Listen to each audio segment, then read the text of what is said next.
receiver becomes important. In communication, its interpretation results from the ability of the receiver to decipher the message as is originally conceived by the communicator. Innovative ways to convey a message to the receiver in right perspective is therefore dependent on the ability of the sender, which he wants to be perceived correctly by the receiver. It is through seeing, hearing, reading, smelling, or feeling with our senses that we draft a perception. These affect our reception. These components of communication are selectivity, psychological set, sensory organization, form, closure, and common fate. In selection, we choose to receive only that message from among several stimuli which demands our attention. We go only for one message, that is, in tune to our taste or a need.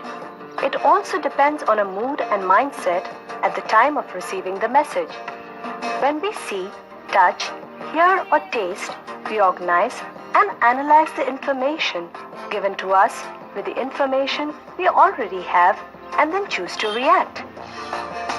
In the whole process, the form of communication is also important because it is easier to notice what is organized and structured than what is not. We generally go for the logical and organized things because of their structured form.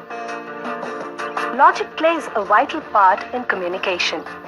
We, by habit, make the logical sense of what we hear or read. This filling up the gap to understand the meaning of the message is called closure. According to the communication expert, the functions of communications are surveillance, correlation, transmission of culture and technology, entertainment and mobilization. Surveillance, for example, is the function by which the society is informed and alerted about the expected dangers, and it prepares itself for facing and managing an hour of crisis. Correlation is the function of interpreting and evaluating published information for the well-being and benefit of the society. This is basically giving the right information to the right person to induct him into function. It helps society to be safe from being confused. Whereas transmission of culture is function aimed at projecting the cultural kaleidoscope of a society so that people on periphery like immigrants or sojourners or deviants know how to adjust to the social setup to which they do not belong to.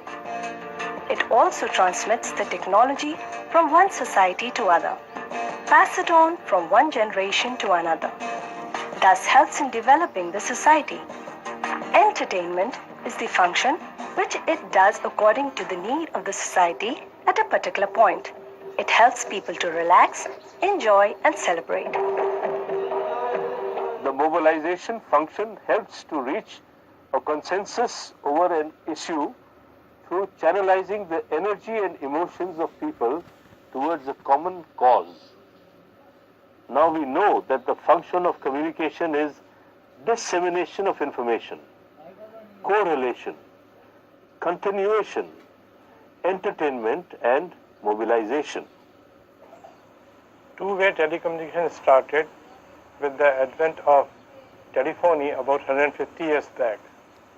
However, with upcoming of new technology like television, video, broadcasting, etc., it is now possible not only to hear to a person who is sitting thousands of kilometers away from us, but also to see while conversing with the person. It is also a fact that it is not only the communication which is possible between only two persons, but the communication is possible from one to multiple by way of teleconferencing. Some important channels of communication are TV, radio, magazine, and newspapers. Books, internet, on the computer, they all are communication channels which facilitate the source and the receiver to communicate successfully. They can be classified as the channels of interpersonal communication and mass communication. Interpersonal communication channels are face-to-face communication. Talking to neighbors, family members, or friends are interpersonal communication. Mass communication is wide, both in variety and coverage area. It may include TV, radio, newspaper, films, magazines, satellite, and internet. Now we look into the proper channel selection to meet the demands suited to our needs. Selection of a communication channel plays an important role to carry the message, particularly in case of rural development. In communication, the source has to choose a channel or combination of channels to transmit his message.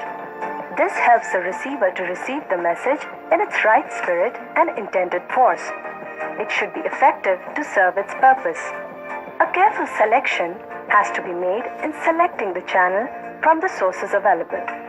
Adequate financial backup to meet the cost is also required. Selection of channel preferred by the source also plays an important role. It is to be ascertained through audience survey the most sought after channels to communicate with the larger groups of targeted audience or the receivers. The visual channels carry an added advantage over the other channels as it is easy to perceive a message received visually. It makes greater impact on masses comparing to an audio channel. Similarly, the intended effect on receiver increases his active induction in the communication process. Therefore, the interactive channels with the feedback approach are much more effective. An overview on the total communication methodology makes it apparent that the most important factor in communication process is the effectiveness of the message. We need to analyze in a little more detail the effectiveness of the message. Consider the situation where communication between two people is involved. One is constantly communicating back to the other. The return process is called feedback. With an active role in the receiver, in the process of mass communication, we can increase the effectiveness of the message through getting the feedback from the receiver and changing a message sending techniques to suit the receiver's perceptibility and requirements. In the process of mass communication, the receiver becomes selective to the message he wants to receive. Therefore, the feedback occupies more important seat. It is through the feedback the sender finds out the need, interest, and prevalent attitude and passion or practice at a given time. The positive use of communication is to inform and educate people in the process of rural development. In a developing nation like India, mass communication has to play a great role in creating awareness in the rural masses for speeding up the development activities through people's involvement.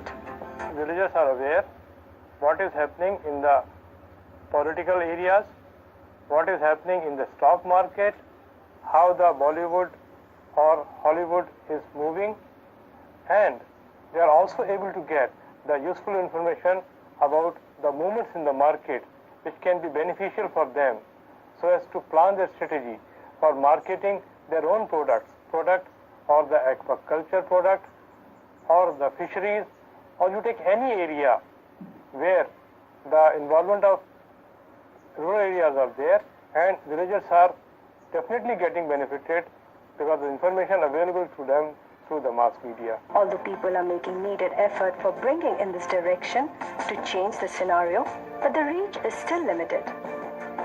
A developing country like India needs strengthening the communication networking with appropriate media methodology to educate our rural masses in the area of health, agriculture, education, and people's welfare. Let us now turn to various types of visual aids which can be used for effective communication with special reference to rural development. These can be classified as projected and non-projected aids applied to have a visual impact. Non-projected aids use models as the teaching tools which represent real objects. The working model can be used to demonstrate the operation of a real object. For example, a chalk stick, blackboards, etc. in a class that may be under a tree or a roof of improvised classroom. Bulletin boards are used to display the notices or news. They are also used for inducing information-packed education as an effective teaching medium. As a projected visual aid, Slides and photographs successfully communicate an idea. Similarly, film strips communicate the idea in a given sequence. Now let us turn to audio aids where listening is used as a primary process of communication. These audio aids include radio, which broadcasts the awareness programs for listeners, gramophone records, tape recorders, and audio cassettes are other help to communicate at personal level. Most commonly used audio aid is public address system. It is widely used to inform the people of common interest information. Audio aid like radio, tape recorder, and audio cassette has one advantage that the change agent need not necessarily be physically present when the message is given. We can safely say that the audio-visual aids speedily strengthen the process of communication.